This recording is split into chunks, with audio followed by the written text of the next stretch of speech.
Πόσο χρονών είστε και πώς λέγεστε? 103. Και το όνομά σας? Λάζαρος Αρσενίου. Ωραία.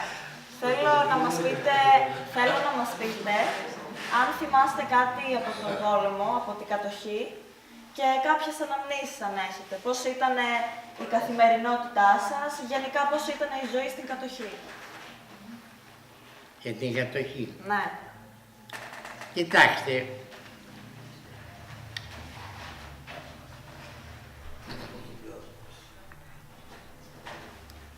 αυτή που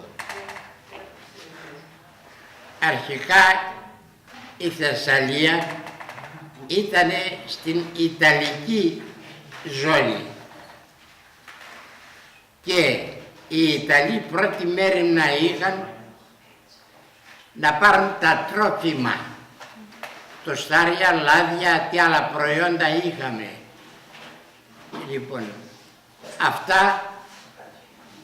αυτή η αρπαγή των τροφίμων ήταν επικίνδυνη για τους κατοίκους. Θα μένανε χωρίς τρόφιμα οι Έλληνες, η παραγωγή. Έπρεπε λοιπόν να υπερασπίσουν την παραγωγή. Φυσικά πρωταρχικό καθήκον ήταν η υπεράσπιση της ελευθερίας της πατρίδας.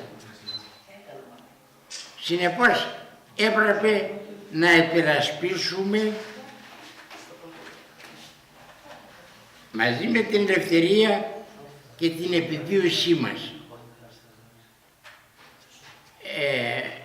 Οι Ιταλοί απειλούσαν και χτελούσαν όσους δεν έδιναν τα τρόφιμα. Από εκεί άρχισε η αντίσταση και στο τέλος δεν μπορούσαν οι κατακτητές να πάρουν ούτε ένα κιλό από εδώ, από τη Θεσσαλία.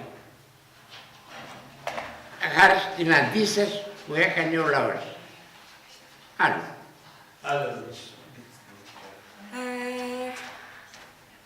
Πώς ήταν η καθημερινότητά σας, δηλαδή με τους Ιταλούς, υπήρχαν προβλήματα, υπήρχαν λαιλασίες, σας ενοχλούσαν ή η καθημερινότητά σας ήταν? Εγώ ήμουν στέλεχος της αντίστασης και δεν ήμουνα μόνο στη Λάρισα. Πήγαινα και στα βουνά, κατέβαινα και στις πόλεις. Μπας περιπτώσει, οι κατακτητές ήταν κατακτητές. Εμείς, οι πόλεις εδώ στη Λάρισα που ήρθα εγώ στο τέλος τη γερμανική κατοχή, ο κόσμος ήταν οργανωμένος μυστικά.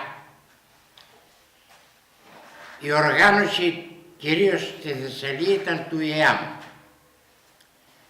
Στην οργάνωση του ΕΑΜ είχαν θέσει όλοι οι Έλληνες εκτός από τους προδότες.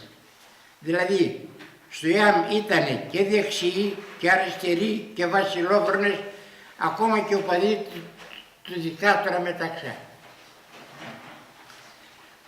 Δεν υπήρχε, ας πούμε, διάκριση. Η ενότητα του ελληνικού λαού πραγματοποιούνταν μέσα στο ΕΑΜ, το οποίο έδινε τη δυνατότητα σε κάθε Έλληνα, ανεξάρτητα από φρονήματα, να επιτελεί το πατριωτικό του καθήκον. Αυτή ήταν η βάση. Πώς το εκτελούσε στις πόλεις. Στις πόλεις το εκτελούσε με σαμποτάζ που μπορούσε, με περίπουλα που κυκλοφορούσαν εφημερίδες,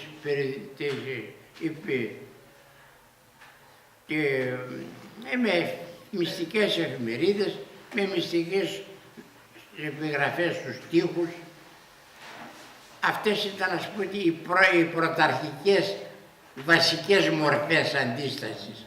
Αλλά υπήρχαν και ένοπλα τμήματα μέσα στις πόλεις, τα οποία συνήθως άρπαζαν προδότες. και τους εκτολούσαμε. Αυτός ήτανε. Εσείς όταν ξεκίνησε η κατοχή, πόσο χρονών ήσασταν? Ήμουν 25 χρονών. Α, ήσασταν μεγάλος. Ναι, γεννήθηκα το 15. Ναι. Τώρα είναι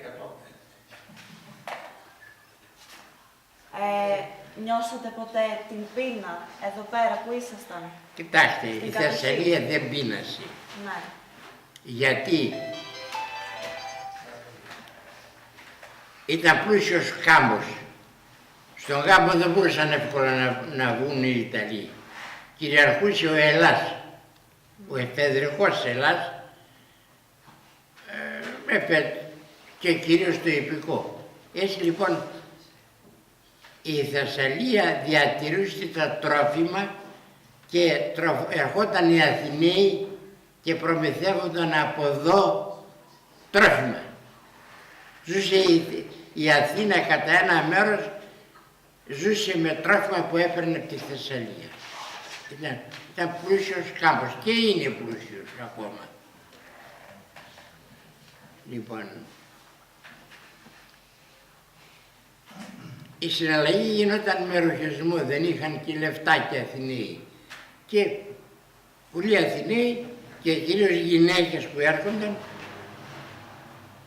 πουλούσαν φορέματα, τέτοια πράγματα και έπαιρναν στάρια, κρέας,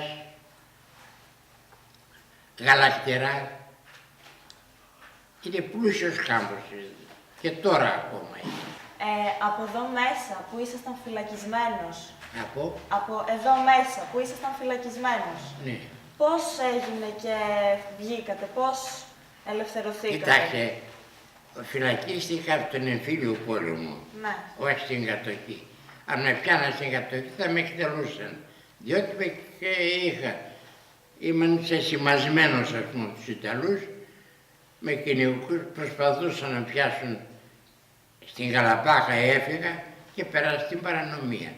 Λοιπόν, στον εμφύλιο πόλεμο ήμασταν, στον άλλο θάλαμο ήμασταν γύρω στους 350. Μέναμε 350 άτομα. Στο θάλαμο μέναν ποινικοί κατάδικοι, κυρίως τους σύρουλιδες και οι κλέφτες.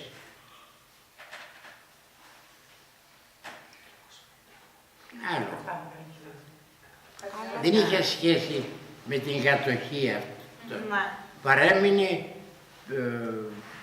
Φυλακή. Ναι. όταν ήμασταν εμείς εδώ. Η αποθήκη ήταν μακριά από τη Λάρισα πολλά χιλιόμετρα, 2 χιλιόμετρα. Η Λάρισα ήταν επάνω Βέβαια, ήταν εκτός Λαρίσης. Όταν ήμασταν εμείς κρατούμενοι, απέναντι ήταν καλάμια, δεν υπήρχαν σπίτια. Πολλά καλάμια. Τα σπίτια έγιναν εκ των υστέρων. Η αποθήκη, όταν ιδρύθηκε η αποθήκη, πρέπει να ήταν Λάρισα τουλάχιστον 2 χιλιόμετρα από εδώ μακριά. Ήταν εκτός Λαρίσης. Σωστό. Τότε η Λάρισα είχε 30.000. Όταν ήμασταν εμείς κρατούμενοι, δεν 230.000. υπήρχαν αυτά τα σπίτια. Για το στρατόπεδο των Ιταλών, εδώ πέρα, θυμάστε κάτι, να μας πείτε? Θα μας είπε για τους Ιταλούς στην αρχή, παιδιά. Οι Ιταλοί είχαν φτιάξει το στρατόπεδο στην αεροπορία κάτω. Πρώτοι κρατούμενοι στο στρατόπεδο φέρανε τους μαχητές τους κριτικούς, οι οποίοι πολέμησαν στην Τρεμπεσίνα. Τους συνέλαβαν με όλους με τους αυτοί της Τρεμπεσίνας, οι μαχητές της πέμπτης μοιραρχίας Χρητών, κατέληξαν στην Αθήνα και στον Πειραιά με προοπτική να πάρουν καράβι να πάνε στην Κρήτη. Δεν τους άφηναν να φύγουν και τους έδιναν συσίτιο και κάποια μέρα τους συνέλαβαν όλους, συνέλαβαν κάπου 1.000 τόσους και τους μετέφεραν και εγκαινίασαν το στρατόπεδο στην αεροπορία. Έτσι το λέγαμε τότε. Τώρα δεν υπάρχει αυτό το στρατόπεδο, το πήρε η αεροπορία όλο, είναι τα αεροπλάνα μέσα, δεν υπάρχει. Λοιπόν, αυτούς ήθελαν να τους πεθάνουν, να τους εκδικηθούν, γιατί πολέμησαν στην Τρεπεσίνα. Και αναγκάστηκαν οι Ιταλοί, οι Κρήτες, να βγαίνουν στα χωράφια απ' έξω, να μαζεύουν χόρτα,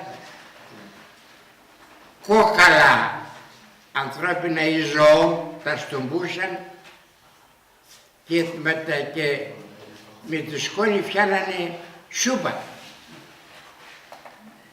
Λοιπόν, και πεθαίνανε συχνά. Εδώ πρέπει να πέθαναν μερικές εκατοντάδες από πείνα και το μετέφερε το κάρο της Δημαρχίας κάπου που τους πήγαιναν. Δεν πρόφθασαν να τους ξεκάνουν όλους, γιατί στο μεταξύ φέρανε κομμουνιστές κρατούμενους από την Ακροναυπλία και από άλλα μέρη. Όταν μπήκαν οι κομμουνιστές μέσα, ήταν υποχρεωμένοι να φτιάνουν συσίτιο, αλλά και χωρίς συσίτιο οι κομμουνιστές τους φέρνανε συγγενείς τους με τα κάρα τρόφιμα και τους δίνανε. Έτσι λοιπόν δεν μπόρεσαν να συνεχίσουν αυτό το εγκληματικό σχέδιο να τους πεθάνουν όλους τους κριτικούς. Και οι υπόλοιποι που έμειναν κάνα 700 πως έγιναν, έμειναν κρατούμενοι με Έλληνες και από εκεί πήραν, τους έδιωξαν κάποτε, μαζεύτηκαν πολλοί Έλληνες και τους έδιωξαν, τους άφησαν και πήγαν στην Κρήτη.